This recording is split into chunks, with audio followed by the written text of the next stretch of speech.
यहाँ पर आप पिन कर सकते हो अपने पार्टिसिपेंट लिस्ट में जाके।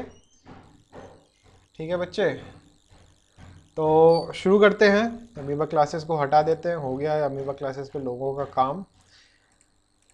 चलिए, तो wide screen, I hope wide screen is visible to everyone and I will be writing the heading that is circulatory system. ठीक है बच्चे, तो हेडिंग आपको दिखाई दे मतलब कि सब कुछ ठीक है।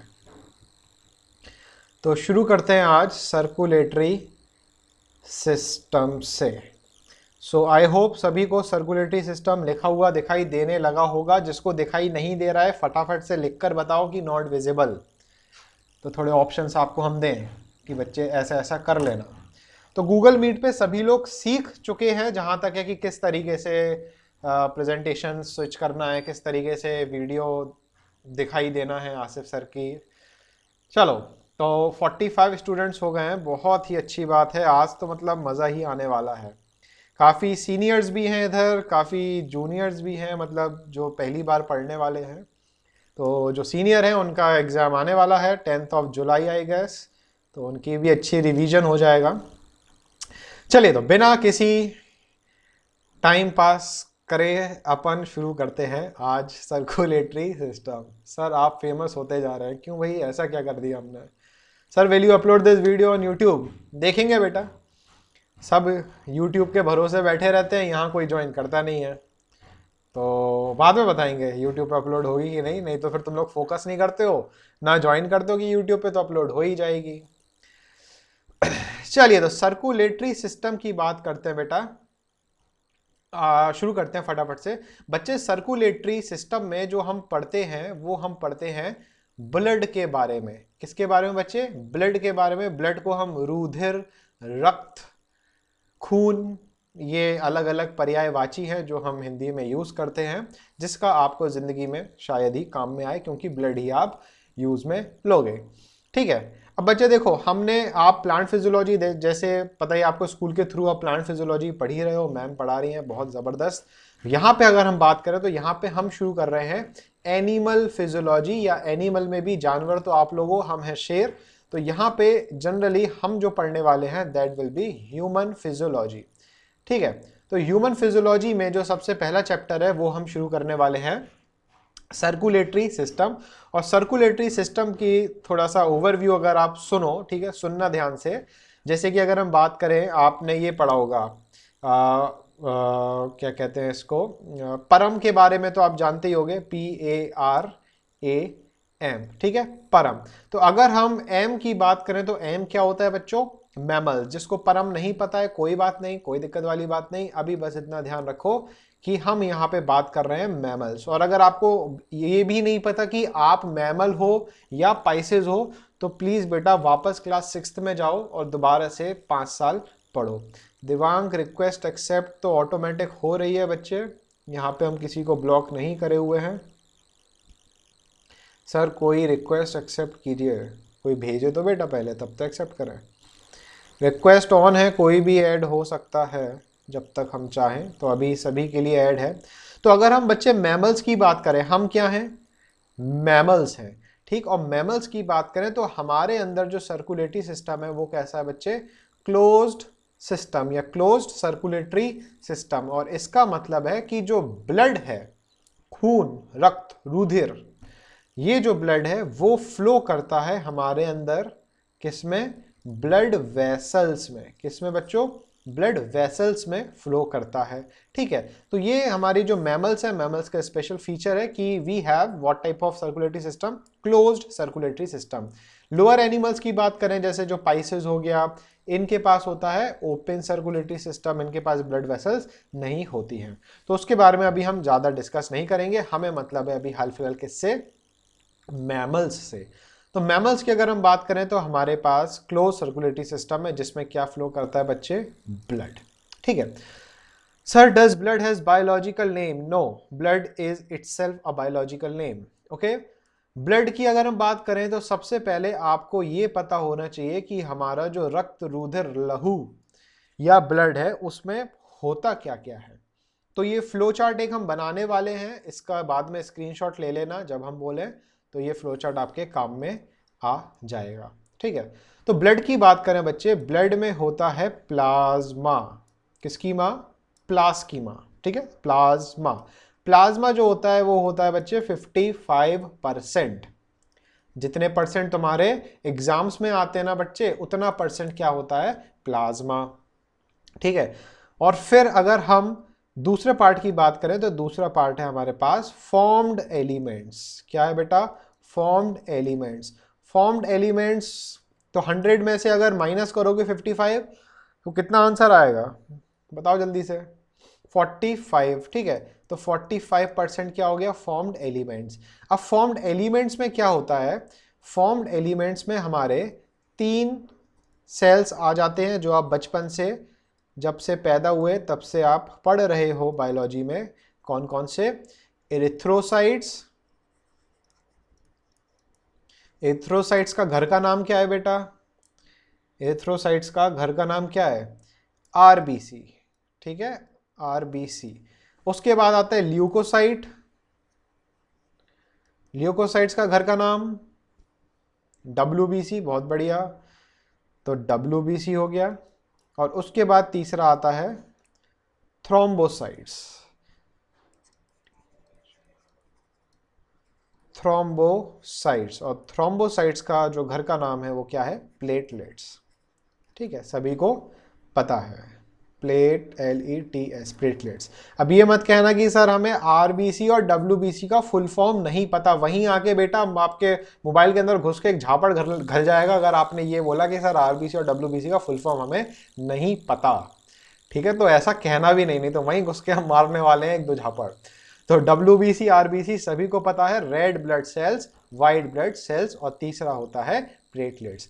अब जो आप पहली बार हो सकता सुन रहे हो, वैसे पहली बार तो नहीं, 7th में भी पढ़ा, 8th में भी पढ़ा, 9th में भी पढ़ा, 10th में अब आ गए हो, तो ये भी नाम आपने सुने हैं, एरिथ्रोसाइट्स, ल्यूकोसाइट्स, थ्रोम्बोसाइट्स। ये भी आपको पता है, कुछ नया नहीं है। अब बात करते हैं प्लाज्मा। प्लाज्मा में क्या है?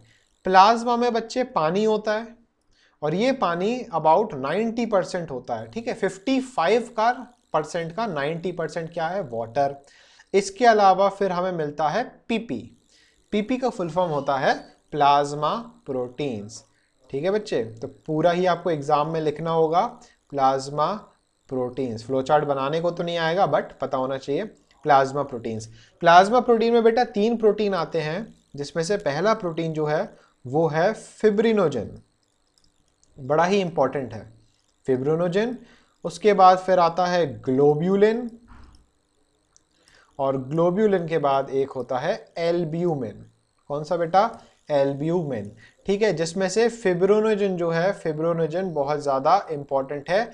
प्लेटलेट्स जब हम डिटेल में पढ़ेंगे तब फिब्रिनोजन का काम आएगा। ठीक है, बाकी इनका कोई खास हाल फिलहाल काम नहीं है। ठीक है, फिर अगर हम बात करें तो यहाँ पर हमारे पास मिनरल्स हो जाएगा, साथ में वाइटामिन्स हो जाएंगे। ठीक है, मिनरल्स हो गए, और क्या हो गया बच्चे? वाइटामिन्स हो गए, साथ में हॉर्मोन्स हो गए, ठीक, साथ में एंजाइम्स हो गए। तो दुनिया भर की जो भी चीज़ें किस में होती हैं? ब्लड में होती हैं। वो सब कहाँ मिलेगा? प्लाज्मा के अंदर हमें मिल जाएगा। ठीक है, बाकी जो मेन पार्ट है वो वाटर हो गया, और ये फिब्रिनोजन हो गया। ठीक, मिनरल्स में कैल्शियम आयन हो गया, potassium ion, sodium ion, chloride ion, दुनिया भर की चीजें जो हैं वो सब की सब इसमें मिलने वाली हैं प्लाज्मा के अंदर। तो फटाफट से चाहो तो आप इसका स्क्रीनशॉट ले सकते हो। ठीक है, तो पूरा विजिबल होगा, इसका स्क्रीनशॉट ले लो। बुक में सब मिल जाएगा आपको, but if you want you can take. ठीक है, मिनरल्स हो गए, आयंस हो गए, बिल्कुल बिल्कुल, ध्रुवा आयंस लिख रही है। ठीक है, तो आपने स्क्रीनशॉट ले लिया है। ठीक, अब आज हम जो पढ़ने वाले हैं वो हम पढ़ेंगे इन 3 सेल्स के बारे में। आज जितना भी खत्म हो जाएगा, तो शुरू हम करेंगे आरबीसी से, एरिथ्रोसाइट से। ठीक है, बुक्स में बेटा बहुत सारा एक्स्ट्रा एक्स्ट्रा एक्स्ट्रा दिया है, वो सब आपको रीड करना है। अब आप छोटे से बच्चे नहीं हो, कि आपको एक एक लाइन रीड करके सिखाएं, ठीक है। तो अपन लोग जो पढ़ने वाले हैं वो मेन बोर्ड का कंटेंट पढ़ने वाले हैं, जिससे क्वेश्चंस बनते हैं, कंसेप्चुअल क्वेश्चंस बनते हैं। बाकी सब आपको रीड करना है, समझना है।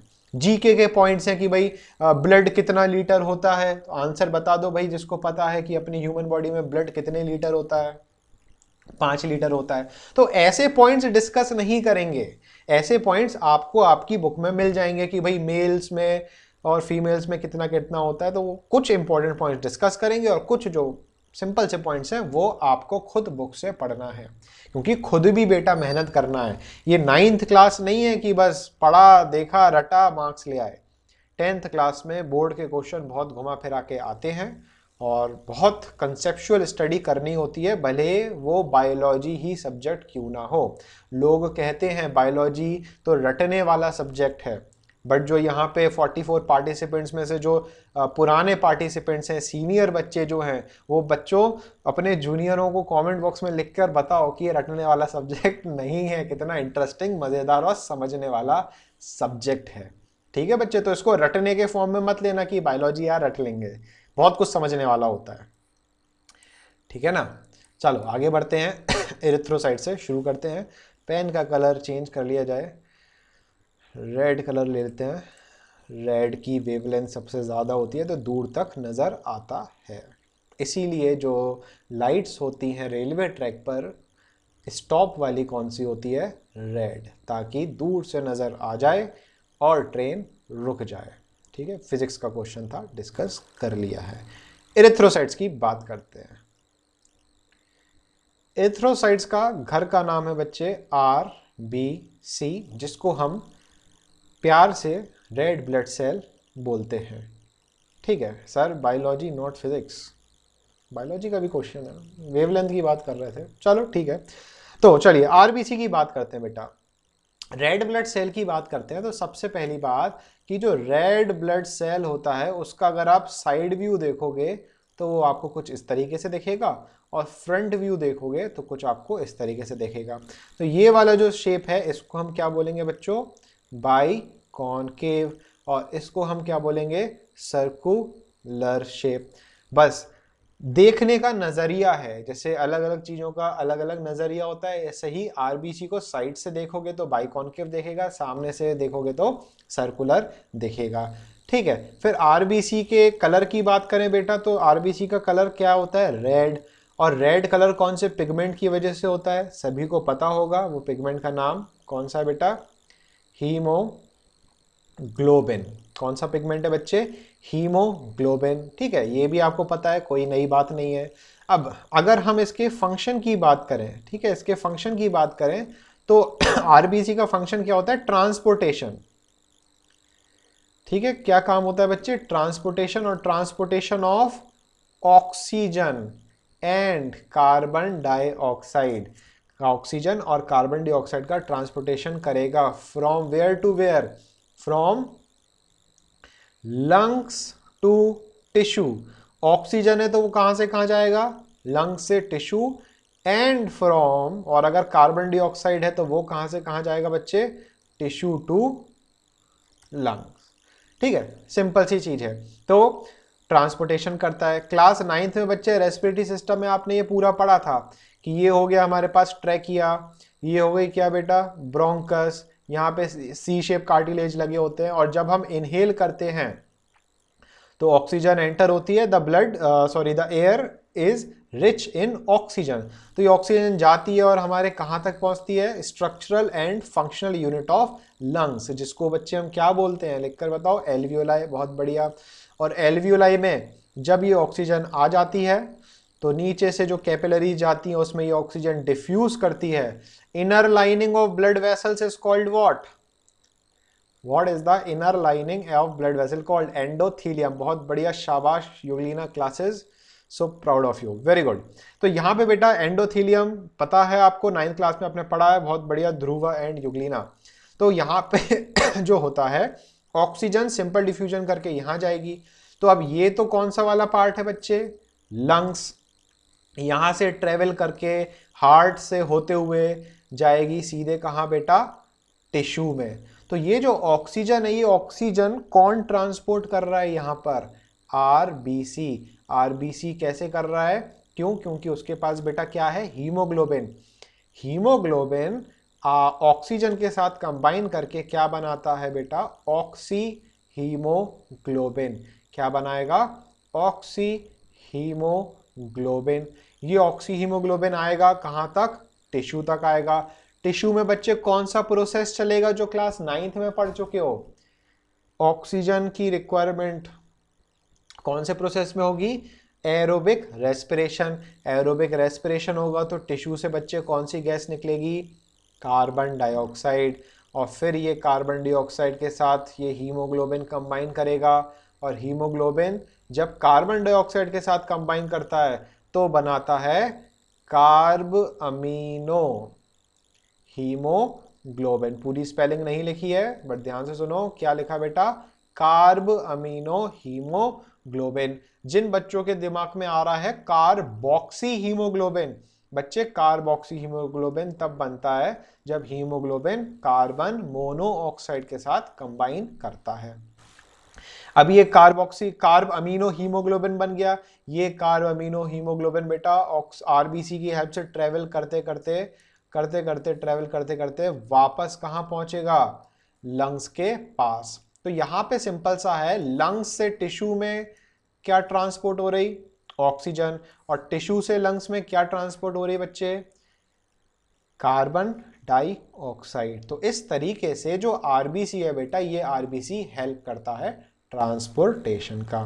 ठीक है, और आगे बढ़ते हैं, पेज चेंज कर लेते हैं।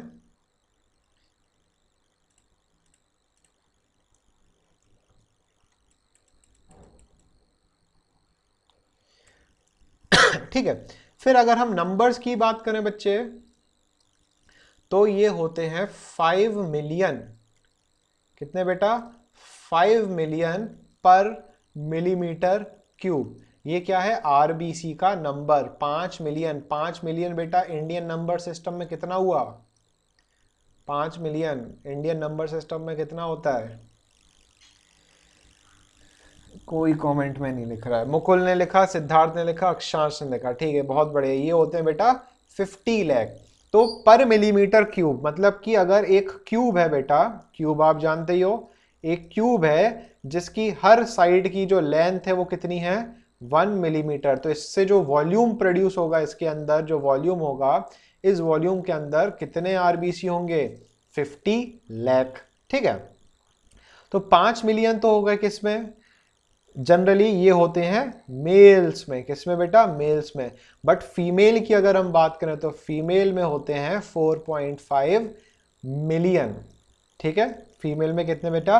4.5 मिलियन। तो सबसे पहला क्वेश्चन यहाँ पे कि मेल्स में ज्यादा और फीमेल्स में कम, ऐसा क्यों? इसका रीजन किसी को पता है तो लिखकर बताओ। Due to menstrual flow. बिल्कुल सही बेटा। रिप्रोडक्टिव सिस्टम में हम एक टॉपिक पढ़ेंगे आगे, होपफुली अगर क्लास चलती रही तो रिप्रोडक्टिव सिस्टम में हम पढ़ेंगे मेंस्ट्रुअल साइकिल। ठीक है, होती है फीमेल्स में बट यहाँ पे बेटा टर्म आ जाता है मेंस। ठीक है, तो कंफ्यूज नहीं होना कि मेंस में ही साइकिल शुरू कर दी। तो यहाँ पे कौन सी साइकिल होती है? Menstrual cycle. और मेंस्ट्रुअल साइकिल में बेटा ब्लड का होता है क्या? लॉस होता है। बाकी का डिटेल अपन बाद में पढ़ेंगे। तो यहां पर बस ध्यान रखो, फीमेल्स में ब्लड का लॉस होता है जिसकी वजह से यहां पे उनका जो नंबर है वो कम होता है। इसलिए जो एवरेज हम नंबर जब भी लिखते हैं आरबीसी का, तो हम लिखते हैं 4.5 मिलियन। 4.5 मिलियन टू 5 मिलियन इनका क्या हो जाता है बच्चे? नंबर हो जाता है। ठीक है, इसके बाद फिर बात करते हैं हम न्यूक्लियस की। बहुत ही ज्यादा इंपॉर्टेंट पॉइंट है। अपनी अपनी स्क्रीन पर स्टार लगा लो, फेविकॉल उठाओ, एक स्टार उठाओ और अपनी स्क्रीन पर चिपका देना न्यूक्लियस के ऊपर। ठीक है, तो यहां पे न्यूक्लियस की बात करें तो न्यूक्लियस बेटा एक, ध्यान से सुनना, मैच्योर्ड आरबीसी में, न्यूक्लियस जो है वो मैच्योर्ड आरबीसी में एब्सेंट होता है। क्या होता है बच्चे? एब्सेंट होता है। मतलब कि मैच्योर्ड आरबीसी में एब्सेंट है, दैट मींस इमैच्योर्ड आरबीसी जो है, इमैच्योर्ड आरबीसी में क्या होगा? प्रेजेंट होगा। तो यहाँ पे बच्चे ये कीवर्ड है मैच्योर्ड आरबीसी, ठीक है। अगर कोई बोलता है कि भाई आरबीसी में न्यूक्लियस प्रेजेंट है या नहीं है, तो आप उससे क्रॉस क्वेश्चन कर सकते हो, मैच्योर्ड में पूछ रहे हो कि इमैच्योर्ड में पूछ रहे हो। तो ओवरऑल आंसर क्या जाएगा, in matured RBC nucleus is absent, ठीक है। तो यहां से अब क्रॉस क्वेश्चन जनरेट होगा कि वाई, ठीक है, आरबीसी में न्यूक्लियस एब्सेंट क्यों होगा। और यहां से बेटा क्वेश्चन आता है बोर्ड एग्जाम में, ठीक है। अब सुनो, सिर्फ न्यूक्लियस ही एब्सेंट नहीं होता है, न्यूक्लियस के साथ साथ मैच्योर आरबीसी में न्यूक्लियस के साथ साथ एंडोप्लाज्मिक रेटिकुलम एब्सेंट होता है और माइटोकॉन्ड्रिया भी एब्सेंट होता है और कुछ अलग अलग सेल ऑर्गेनल्स जो हैं वो भी एब्सेंट होते हैं। तो इन तीन का रीजन हम समझते हैं फटाफट से कि वाई दीज आर एब्सेंट। कोई है यहां पर इंटेलिजेंट पर्सन जो बताएगा दो एक्सेप्शन, दो ऐसे एनिमल्स के नेम जिसके मैच्योर आरबीसी में न्यूक्लियस प्रेजेंट होता है, कैमल और लामा, ठीक है। जिसको कैमल तो सभी ने देखा है, लामा जिसने नहीं देखा है बेटा गूगल कर लेना बाद में, और लामा देख लेना है, शीप की तरह होता है लामा, ठीक है। तो कैमल और लामा जो है, दलाई लामा नहीं, लामा LLAMA लामा, इसमें न्यूक्लियस प्रेजेंट होता है। तो ये एक्सेप्शन है बायोलॉजी में। चलो सबसे पहली बात, अच्छा एक पॉइंट और कि जो आरबीसी की बेटा जो लाइफ स्पैन होती है कितनी होती है, सभी को पता होगा आरबीसी की लाइफ स्पैन 120 डेज, ठीक है। ये सभी को पता है, याद रखना, जीके का पॉइंट है, जिंदगी में कभी भी कहीं भी किसी भी मोड पर पूछा जा सकता है। क्या पता आप रास्ते में जा रहे हो, बगल वाले जो क्रॉस आपको कर रहा है उसने रोक के पूछ लिया आपसे कि बता बेटा आरबीसी का आरबीसी का लाइफ स्पैन कितना, तो आपको झट से आंसर निकलना चाहिए क्या, 120 डेज। तो रोड पे चलते फिरते कोई भी राहगीर आपसे आरबीसी का लाइफ स्पैन पूछ ले तो आपको बच्चे पता होना चाहिए आरबीसी का लाइफ स्पैन, ठीक है बच्चे। तो यहां पे समझना, न्यूक्लियस की बात करें तो न्यूक्लियस तो एब्सेंट है। अब देखो ये जो आरबीसी है, आरबीसी का काम है ऑक्सीजन का ट्रांसपोर्टेशन करना। तो इसको आरबीसी को ज्यादा से ज्यादा क्या चाहिए, ऑक्सीजन। तो अगर न्यूक्लियस इस आरबीसी में प्रेजेंट होगा, तो अगर न्यूक्लियस होगा तो न्यूक्लियस उस ऑक्सीजन की जगह ले रहा है कि नहीं। सर मिसिंग स्कूबीडू आ जाएगा बेटा, स्कूबीडू कल। तो यहां पर बात कर रहे हैं ऑक्सीजन ज्यादा से ज्यादा आरबीसी में हीमोग्लोबिन के साथ कंबाइन कर सके, इसलिए जो हमारे पास आरबीसी है उसमें न्यूक्लियस एब्सेंट होता है। तो सिंपल सा है, the nucleus is absent because so that the surface area of RBC increases so that more oxygen can combine with the hemoglobin।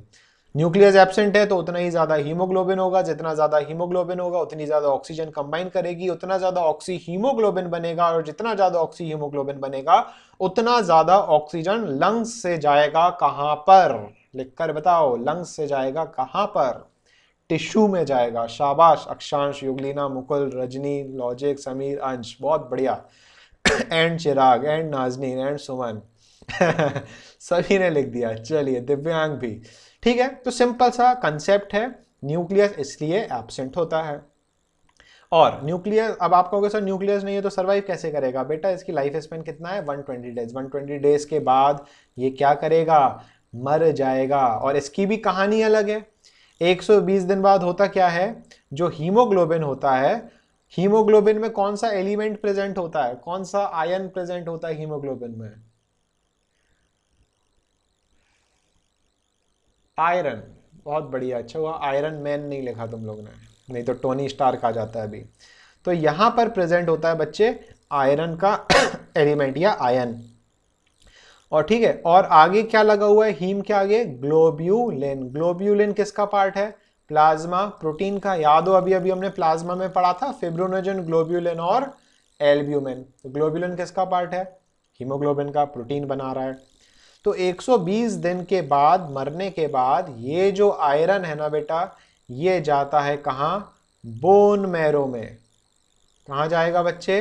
Bone marrow में, ताकि ये दोबारा से रीयूज हो जाए। ठीक है। और जो ग्लोब्यूलिन पार्ट है, हीमोग्लोबिन का जो ग्लोब्यूलिन पार्ट है, ये बच्चे जाएगा कहाँ? लिवर में। ठीक है। कहाँ जाएगा बेटा? लिवर में। और लिवर में फिर ये प्रोडक्शन करेगा बाइल पिगमेंट्स का। वो कौन सा बाइल पिगमेंट्स है? जो सुबह सुबह जो तुम लोग किए हो 6:30 बजे या 5 बजे या 10 बजे, जो भी जितने बजे उठाया, तो उसकी वजह से कौन सा कलर आया? कौन सा कलर आया और कौन से पिगमेंट की वजह से?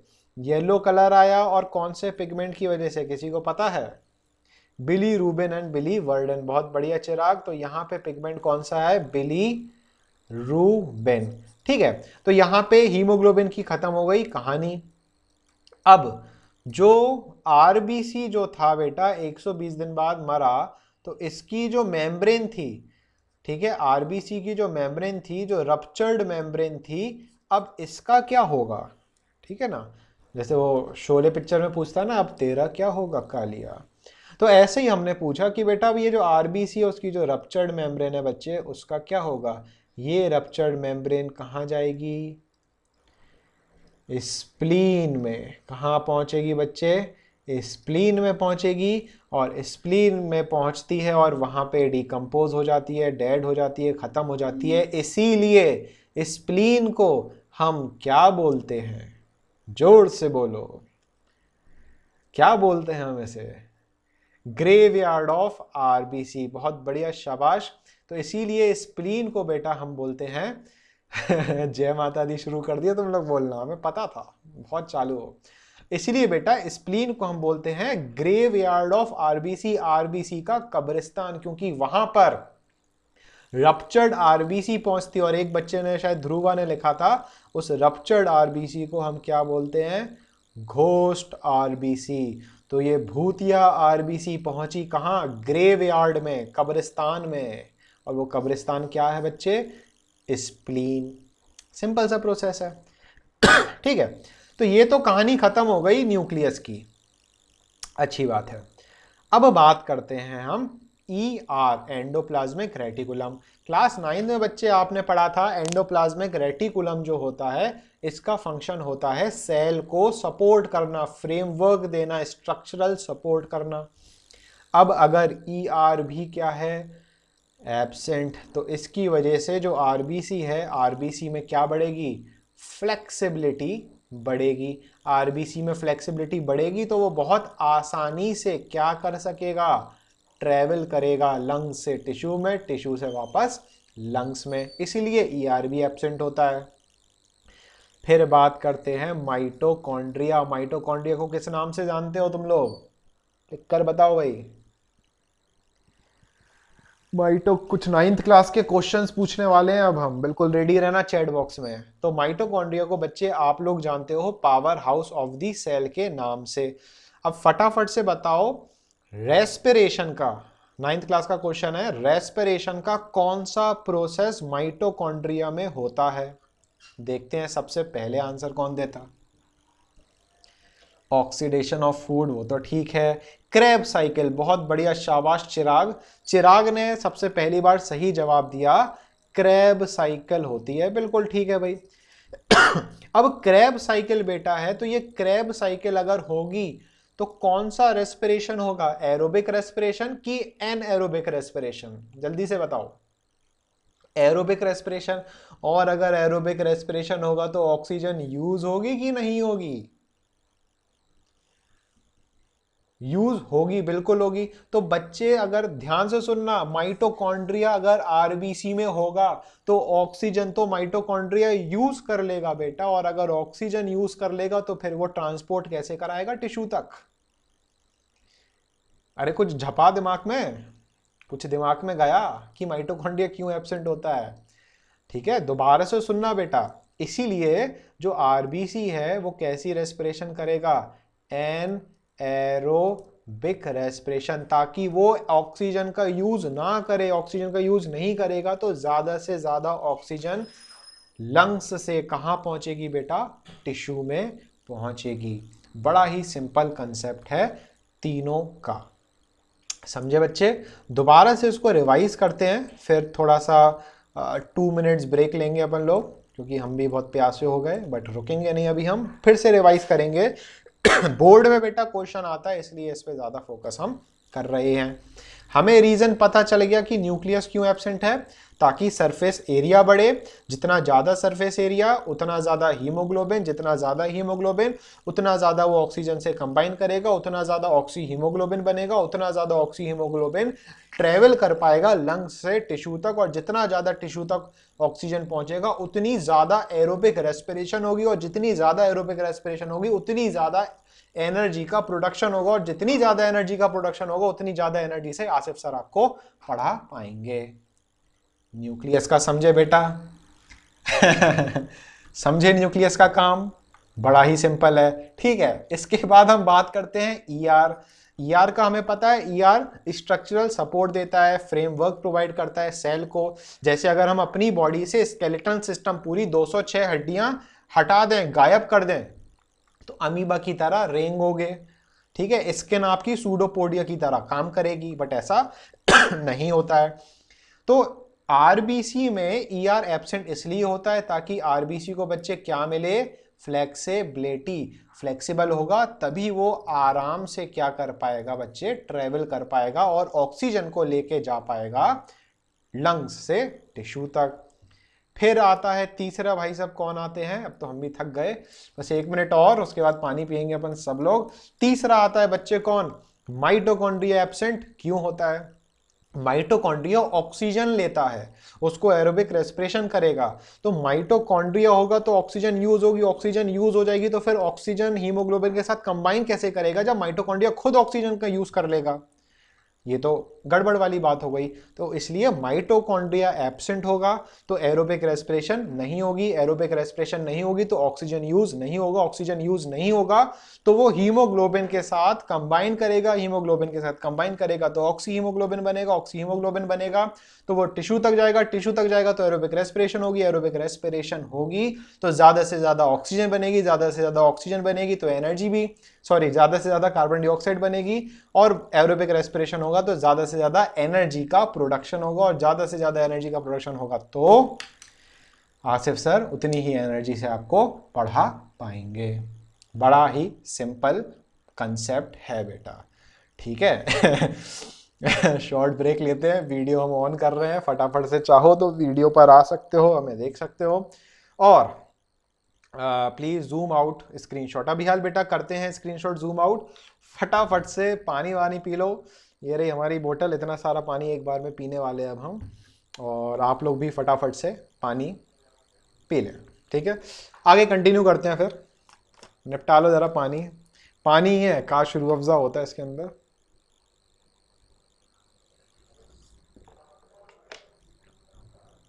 बहुत मज़ा आ रहा तुम लोग को लग रहा। 40 बच्चे हैं अभी भी, क्या बात है, 40 बच्चे अभी भी झेल रहे हैं।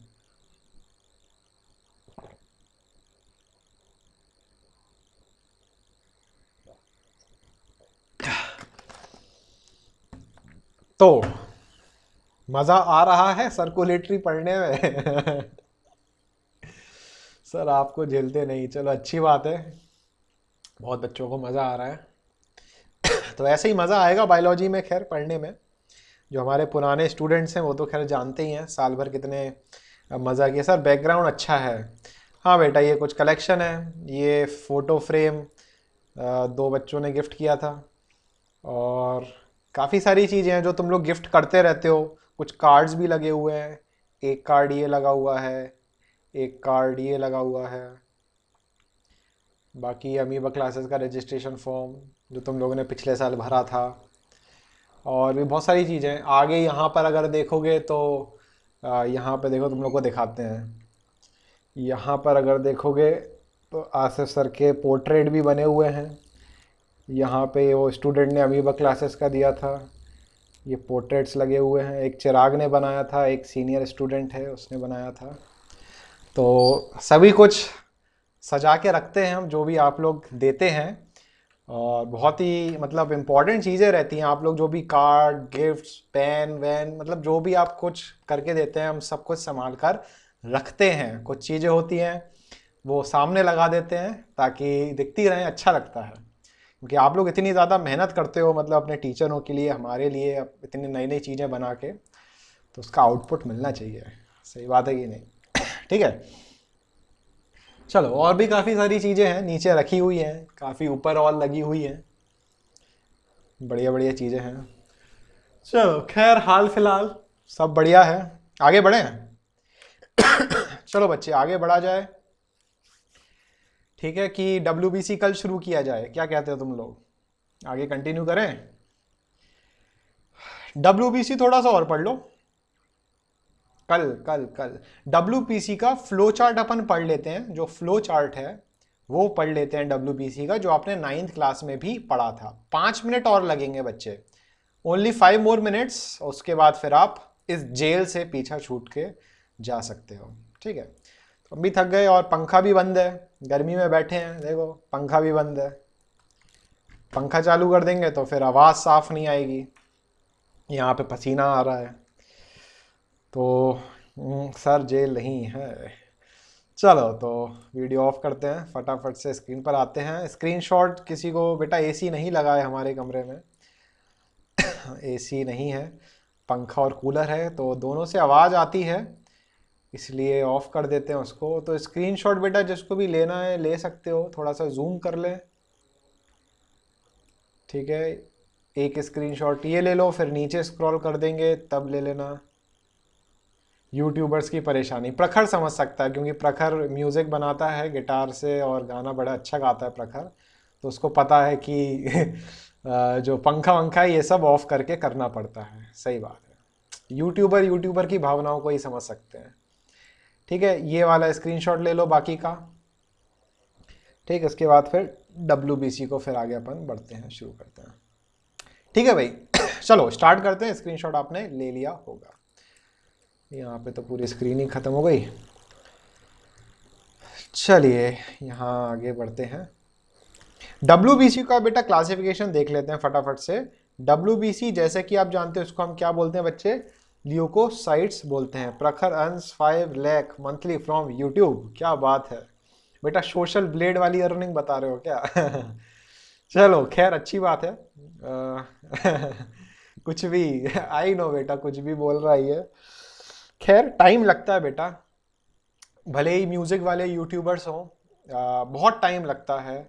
और आई होप प्रखर आप इससे भी ज़्यादा अर्निंग करो आगे फ्यूचर में।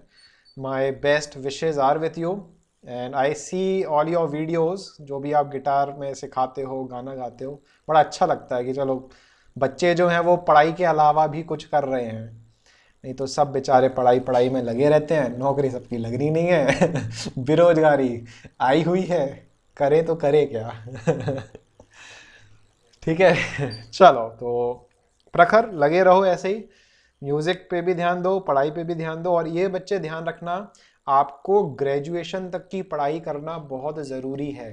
12th और 12+3 इतनी एजुकेशन आपके पास होनी ही चाहिए। इसके बाद फिर आप जो करना चाहो वो करो, म्यूजिशियन बनने वो बनो, क्रिकेटर बनने वो बनो, डांसर बनने डांसर बनो, जो बनना है वो बनो, बट ग्रेजुएशन तक की पढ़ाई होना चाहिए। साइमल्टेनियसली कर सकते हो तो करो, ठीक है। 10th कर रहे हो उसके साथ म्यूजिक कर रहे हो, बहुत अच्छी बात है। 12th पढ़ रहे हो उसके साथ म्यूजिक कर रहे हो, बहुत अच्छी बात है।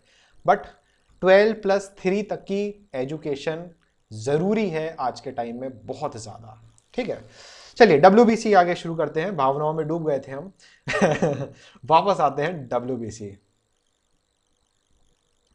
इतना कैसा फका रहा है, क्या लिख रही है ये सुमन यादव? चलिए तो यहाँ पे आगे बढ़ते हैं, WBC की क्लासिफिकेशन देखते हैं। सुमन यादव ये कौन सी भाषा लिखी बेटा आपने?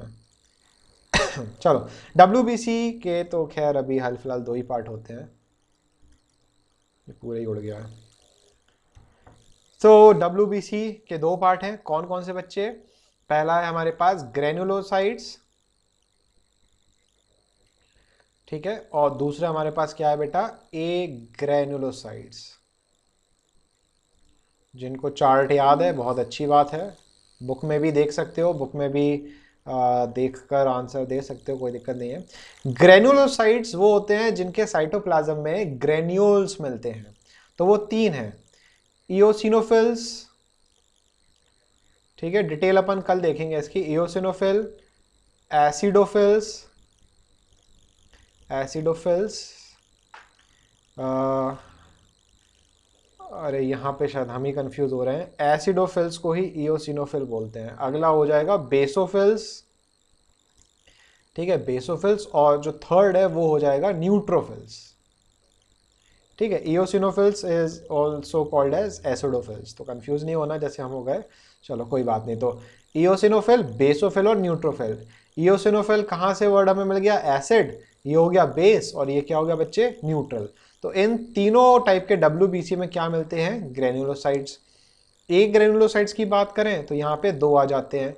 एक होता है कौन, मोनोसाइट्स। एक ग्रेन्युलोसाइट्स का क्या मतलब है, इनके साइटोप्लाज्म में ग्रेन्यूल्स एब्सेंट होते हैं।